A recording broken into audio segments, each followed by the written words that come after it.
अंतरवली सराटीपासून मुंबईच्या दिशेने निघालेले मराठा समाजाचे नेते मनोज जरांगे पाटील यांच्या रॅलीमध्ये अनेक वाहनं आपल्याला पाहायला मिळत आहेत, परंतु शेतकऱ्यांचं दैवत असलेली बैलगाडी सुद्धा या सगळ्या रॅलीमध्ये आपल्याला या ठिकाणी दिसल।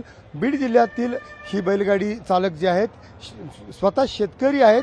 तर आपण बघू शकतो या बैलगाडीमध्ये त्यांनी शेतकऱ्यांचा जो सगळा माल आहे या ठिकाणी आपल्याला दिसतोय।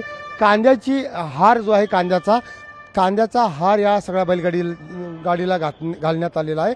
आपण बैल सुद्धा बघू शकतोय आणि या ठिकाणी शेतकऱ्यांशी सुद्धा आपण थेट बातचीत करूयात।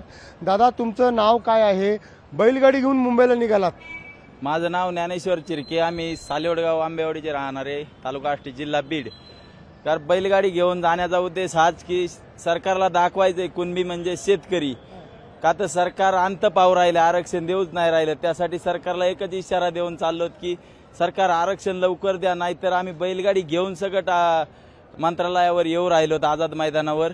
तर तुम्ही लवकरात लवकर आरक्षण देण्याची कृपा करावी। जी चारा पाण्याची व्यवस्था आहे ती कशी केली जाते दिवसभरात? कारण जो लांबचा पल्ला आहे तो फार लांबचा, आता तुम्ही अर्ध्यापेक्षा जास्त पल्ला पार केलात, कशा काय सगळी व्यवस्था करता? पिकअप मध्ये सर्व चारा आम्ही घेऊन आलोत, कुट्टी वगैरे, बैलांना जसं लागन तसं वाटाणी खायला हे करतो। तर वाटाणी मराठा बांधव बी जास्त संख्येने सहकार्य करतात, चारा देतात, हे करतात। त्याच्यामुळं सगळा परिसर आनंदी आहे आणि आम्ही आता थेट मुंबईला जाणार आहे। आपण बघू शकतो की ही बैलगाडी आहे, या बैलगाडीला सजवलेलं आहे मराठा समाजाच्या घोषणेने। या सगळ्या बैलगाडीवरती आपण सगळे वाक्य बघू शकतो, या ठिकाणी झेंडे सुद्धा लावण्यात आलेले आहेत। बैल हा जो शेतकऱ्यांचा दैवत आहे, शेतकऱ्यांचा राजा आहे, या बैलाला घेऊन मनोज जरांगे पाटील यांच्या समवेत जे आहेत ही बैलगाडी मुंबईच्या दिशेने निघालेली आहे। लोकशाहीसाठी मी चंद्रशेखर भांगे, पुणे।